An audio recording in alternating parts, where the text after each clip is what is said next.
Hello everyone, आज मैं आपके लिए एक्सप्लेन करूंगी एपोथियोसिस का एपिसोड नंबर 27। तो जैसा कि लास्ट एपिसोड में हमने देखा था कि जाओडा ने ड्रैगन ग्रैनी के साथ मिलकर यूनडियान पर हमला कर दिया। उस वक्त लियोजिंग और सीनियर जेड सेक्ट में नहीं थे, मगर लियोजिंग के दोस्तों ने इन लोगों के साथ जबरदस्त फाइट की और सीनियर शेनफिंग ने ड्रैगन ग्रैनी को खत्म कर दिया। इधर जाओडा डायना को मारना चाहता था क्योंकि उस वक्त डायना के सेंसेस इनएक्टिव थे, मगर इससे पहले कि जाओडा डायना को खत्म करे, डायना कल्टीवेशन से बाहर आ गई और उसी ने जाओडा को एक खौफनाक मौत दे दी। अब ये लोग चैन की सांस ले ही रहे थे कि तभी वहाँ पर जीफांग की डीमन आर्मी पहुँच जाती है।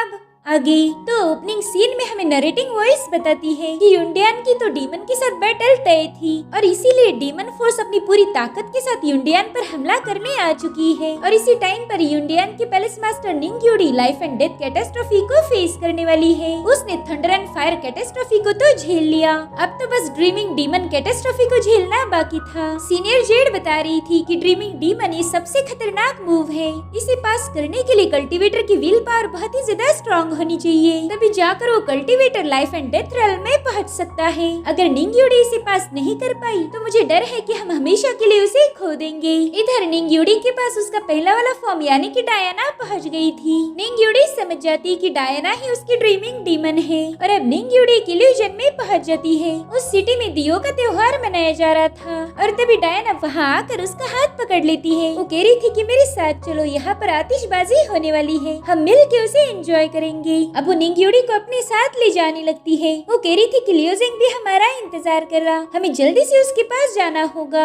निंग्यूडी देख रही थी कि डायना की सोल बटरफ्लाई हो के धीरे धीरे डिसॉल्व हो रही है, तो इस बटरफ्लाई के खत्म होने से पहले निंग्यूडी को इस इल्यूजन से बाहर आना था, तभी जाकर वो इस टेस्ट को पास कर पाएगी। साथ ही निंग्यूडी देख पाती है कि लियोजिंग भी उसका इंतजार कर रहा है, मगर वो इस इल्यूजन में और ट्रैप नहीं होना चाहती थी, इसलिए वो तुरंत ही रुक जाती है। डायना उससे पूछ रही थी कि क्या हुआ, अभी तो फायरवर्क शुरू होने वाले हैं, जिस पर वो बताती है कि ये पास्ट है और मैं पास्ट में वापस नहीं जा सकती। यूनडियान पर डीमंस का अटैक हो चुका है और मुझे कुछ भी करके यूनडियान को बचाना होगा, इसीलिए मैं तुम्हारे साथ नहीं आ सकती। तो डायना उसे अपने पास लेते हुए पूछ रही थी कि क्या तुम खुश हो, क्योंकि डायना तो बस लियोजिंग के साथ रहना चाहती है, मगर निंग्यूडी की जिम्मेदारी कुछ और थी। वो कहती है कि मैं यूनडियान को बचाना चाहती हूँ और आज कुछ भी करके मुझे उसे प्रोटेक्ट करना ही होगा। जिसके बाद वो दोनों गले मिलते हैं और उसी वक्त आतिशबाजी शुरू हो गई और निंग्यूडी भी उस इल्यूजन से समय रहते वापस आ जाती है। इस तरह से उसने लाइफ एंड डेथ रेल्म को अचीव कर लिया।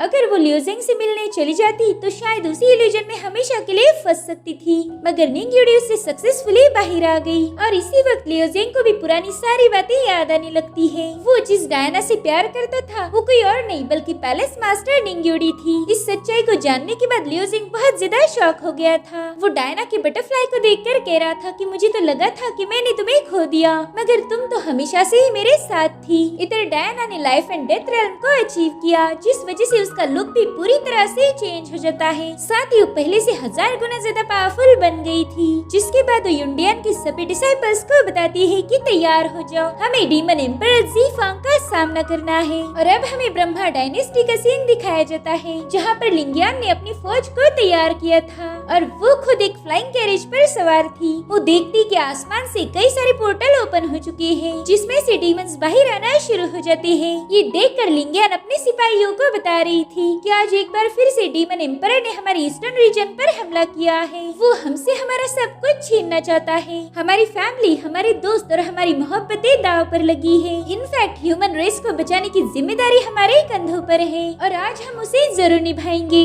हम डीमंस को हमारी धरती पर पांव नहीं रखने देंगे और जो भी हमसे हमारा घर छीनना चाहेगा हम उसे खत्म कर देंगे। लिंगियान की बातों से उसके सिपाही बहुत ज्यादा मोटिवेट हो गए थे। वो सब मिलकर कह रहे थे कि हम डीमन का खात्मा करेंगे, डीमंस को तो मरना ही होगा। और अब उन्होंने लाखों की तादाद में डीमंस पर एरोस बरसाना शुरू कर दिए, जिसमें कई सारे फ्लाइंग डीमंस मारे जाते हैं और इस तरह से ब्रह्मा डायनेस्टी में एक खतरनाक जंग शुरू हो गई। फ्लाइंग डीमन इस डायनेस्टी को बर्बाद करने के लिए उस पर आग के गोले बरसाने लगते हैं। इधर लिंगियान ने अपनी पावर से वहाँ पर खतरनाक टोर्नेडो शैडोज क्रिएट किए थे, जिनमें से तेज और बाहर निकलते हुए डीमंस को हिट कर रही थी। साथ ही लियो जिंग ने अपनी दोनों तलवारों को भी समन कर लिया और अब लियो जिंग ने किलिंग स्प्री शुरू कर दी। लियो जिंग की पावर देखकर सिपाहियों में भी जोश भर गया था। अब वो सभी मिलकर डीमन का खात्मा कर देते हैं। थोड़ी देर में सब कुछ शांत हो गया। हम देख पाते हैं कि लिंगियान की सिपाहियों ने खुद की जान देकर अपनी डायनेस्टी को बचा लिया था। इधर लियो जिंग लिंगियान से मिलने आता है। वो कह रहा था कि काफी लंबे अरसे के बाद हमारी मुलाकात हुई,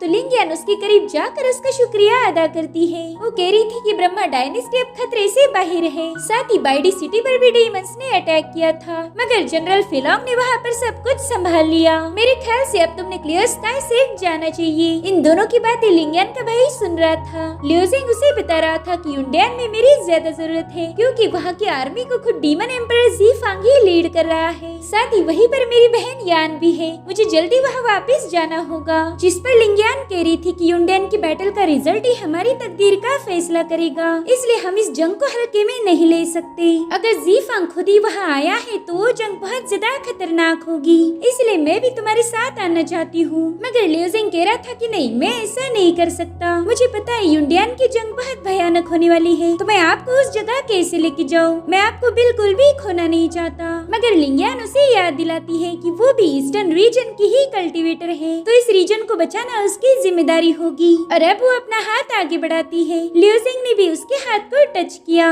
और फिर वो बड़ी ही तेजी से वहाँ से युंडियान के लिए रवाना हो जाती है। लिंगियान के भाई को उसके बहन की बहुत ज्यादा फिक्र हो रही थी, मगर उसके पास इंतजार करने के अलावा और कोई ऑप्शन नहीं था। वही दूसरी तरफ हमें क्लियर स्काई से दिखाया जाता है, जहाँ पर डीमंस की बड़ी फौज आ गई थी। उन्होंने अपने साथ एक जबरदस्त आर्टिफैक्ट लाया, जो क्लियर स्काई पर फायरबॉल्स बरसाना शुरू कर देता है। मगर वहाँ पर सीनियर जिंगशियान ने एक शील्ड बनाई थी, जिस पर हिट होकर फायरबॉल्स डिस्ट्रॉय होने लगती है। जिंगशियान अपने डिसाइपल्स को क्लियरली बता देते हैं कि हमने कुछ भी करके इस शील्ड को प्रोटेक्ट करना है, और इसके लिए हमें सबसे पहले डीमंस के आर्टिफैक्ट को डिस्ट्रॉय करना होगा। तो ये लोग उस पर हमला करना शुरू कर देते हैं, और इसी दरमियान वहाँ की आउटर शील्ड ब्रेक हो गई, जिस वजह से डीमंस ने अंदर उतरना शुरू कर दिया था। वहाँ पर हम लियो जिंग के सभी पुराने दोस्तों को देख पाते हैं, जो डीमंस को खत्म करने में बिजी थे। वो अपने अपने अलग मूव्स का यूज करते हुए डीमंस के आर्टिफैक्ट को डिस्ट्रॉय करने में लग जाते हैं। लेकिन तभी डीमंस का बहुत बड़ा झुंड उन पर हमला करने ही वाला था, मगर तभी वहाँ पर टियानियाओपी की गोल्डन बेल पहुँच जाती है।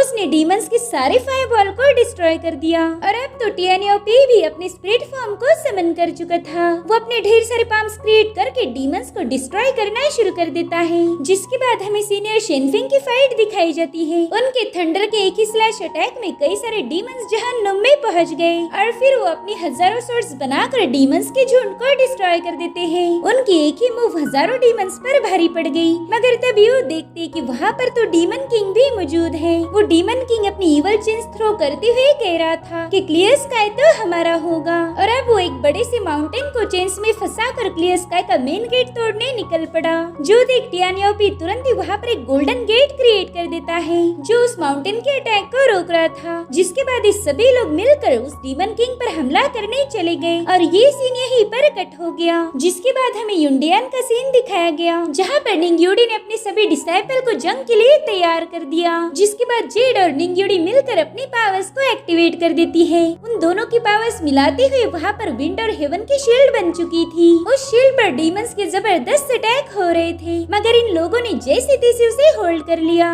और अब हम देखते हैं आज तक के सबसे पावरफुल विलन जी फांग की शानदार एंट्री। वो अपनी सेना के साथ युंडियान को चारों ओर से घेर लेता है। वो कह रहा था कि निंग्युडी, आखिरकार तुम लाइफ एंड डेथ रेल में पहुंची गई। देखो, ये डीमंस का शहंशाह तुम्हें मुबारकबाद देने आया है। क्या तुम स्वागत नहीं करोगी मेरा? और अब उसके डीमंस अटैक करने के लिए आगे बढ़ते हैं। इधर निंग्युडी अपनी पावर्स को एक्टिवेट करते हुए कह रही थी कि पिछली बार की जंग में मैं वर्चुअल डायनामिक रेल में होकर भी तुम्हें घायल कर पाई थी, और अब तो मेरी पावर्स और ज्यादा बढ़ चुकी है। मानना पड़ेगा कि तुम बहुत हिम्मत वाले हो। तुम इतनी बड़ी रिस्क उठाकर यहाँ खुद ही मरने के लिए आ गए। और अब निंग्युडी अपनी स्पिरिचुअल बर्ड को भी समन कर लेती है, जिसने आते ही अपने आइस पावर को रिलीज करना शुरू कर दिया था। और अब उसकी चपेट में जितने भी डीमंस आ रहे थे वो सारे के सारे बर्फ में बदल गए। जिसके बाद निंग्युडी ने सीधा जीफांग को फाइट के लिए चैलेंज किया कि तभी वहाँ पर जीफांग की सबसे खास माशूका मियोलिंग एंट्री मारती है। वो कह रही थी कि पिछली बार तुमने जिस जंग में मेरे लॉर्ड को घायल किया था वो तो उनका क्लोन है, और मेरे लॉर्ड के क्लोन को घायल करने से तुम्हारी सोल के टुकड़े टुकड़े हो गए थे।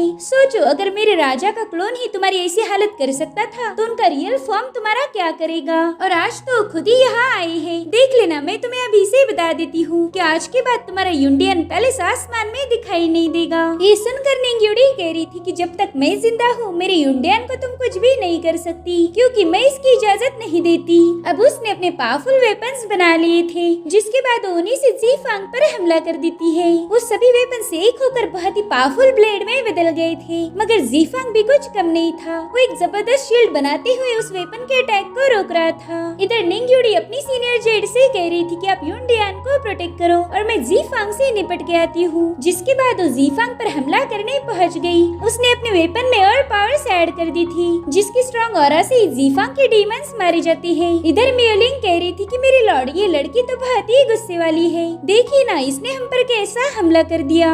ज़ीफांग निंग्युडी से कहने लगता है कि मैं तुम्हें दो चॉइसेस देता हूँ, तुम इनमें से किसी एक को भी सिलेक्ट कर सकती हो। तुम्हें यूंडियन पैलेस चाहिए या फिर अपने डिसाइपल्स। अगर डिसाइपल्स को जिंदा देखना चाहती हो तो हार मान लो। जिस पर निंग्युडी कह रही थी कि मैं भी तुम्हें दो चॉइसेस देती हूँ, सरेंडर कर दो तो शायद तुम्हें आसान सी मौत मिलेगी, या फिर फाइट करके बुरी तरह से मारे जाओगे। वैसे देखा जाए तो तुम्हारा मरना कंफर्म है। और अब उस पर जबरदस्त हमला कर देती है। इस अटैक में तो ज़ीफांग की लवर पीछे उड़ गई थी। तभी ज़ीफांग जल्दी से अपनी स्वॉर्ड बाहर निकाल कर निंग्युडी के अटैक को रोकने लगता है। वो अपनी लवर से कह रहा था कि मेरी जान, जाओ और पर्पल इन बॉडी को कैप्चर करके मेरे पास लाओ। तो वो दांत निकालते हुए यान की तरफ चली जाती है। इधर निंग्युडी ने ज़ीफांग को पीछे पुश करते हुए वो भी मियोलिंग को रोकने जा ही रही थी, मगर ज़ीफांग उस पर स्लैश अटैक करके उसे रोक लेता है। निंग्युडी समझ गई थी कि ये तो मुझे यहाँ से नहीं जाने देगा। इधर ज़ीफांग अपनी दो और डीमंस को बुला लेता है, जिनके नाम थे प्योर फायर और व्हाइट बोन।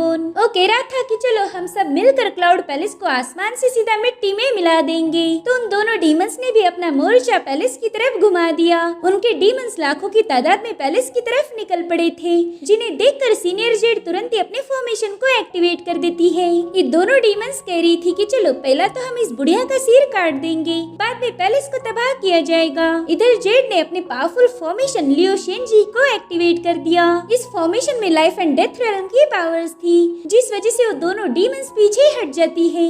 अब वहाँ पर ढेर सारे पानी के टोर्नेडोस क्रिएट हो गए थे, जो कि उन डीमंस को अपने अंदर समा के बड़ी ही बेरहमी से कुचलने लगते हैं। वहीं पर यूंडियन के जनरल भी अपनी आर्मी को इशारा कर चुके थे, इसलिए उन सिपाहियों ने डीमंस पर एरोस से अटैक करना शुरू कर दिया, जिसमें हजारों डीमंस जलकर मारे जा रहे थे। तब तक लियोजिंग और लिंगियान भी वहाँ पर पहुँच जाते हैं। लियोजिंग सीनियर जेड को बता रहा था कि ब्रह्मा डायनेस्टी में जितने भी डीमन क्लान्स थे उन सबको हमने खत्म कर दिया है। जिस पर जेड कह रही थी कि तुम एकदम सही टाइम पर यहाँ आए हो। निंग्युडी फिलहाल ज़ीफांग की घोस्ट शिप में है, वो उसके साथ फाइट कर रही है। और तभी सीनियर जेड के पास एक बटरफ्लाई पहुँच गई। उसी के जरिए निंग्युडी ने अपना मैसेज भेजा था। जेड लियोजिंग को बता रही थी कि ज़ीफांग की माशूका मियोलिंग यान को कैप्चर करने के लिए फू पवेलियन की तरफ निकल पड़ी है। ये सुनकर लियोजिंग को टेंशन आ गया था, और तभी प्योर फायर ने जेड पर हमला कर दिया, मगर जेड तुरंत अपने स्ट्रॉन्ग शील्ड की मदद से उसे रोक लेती है। वो लियोजिंग से कह रही थी कि जल्दी से तुम फू पवेलियन की तरफ निकल जाओ, हमें यान को इन लोगों से बचाना होगा,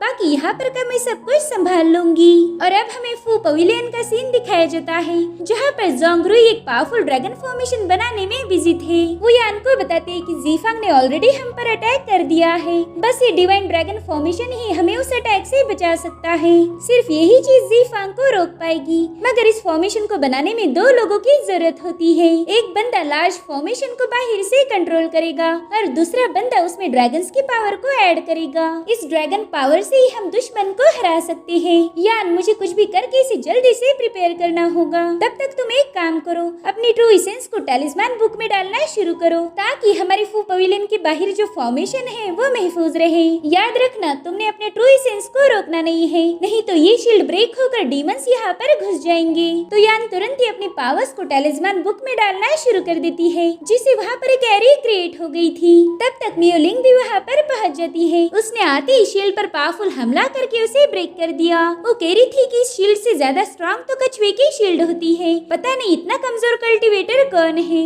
और अब वो फू पवेलियन में एंटर करने के लिए निकल पड़ती है।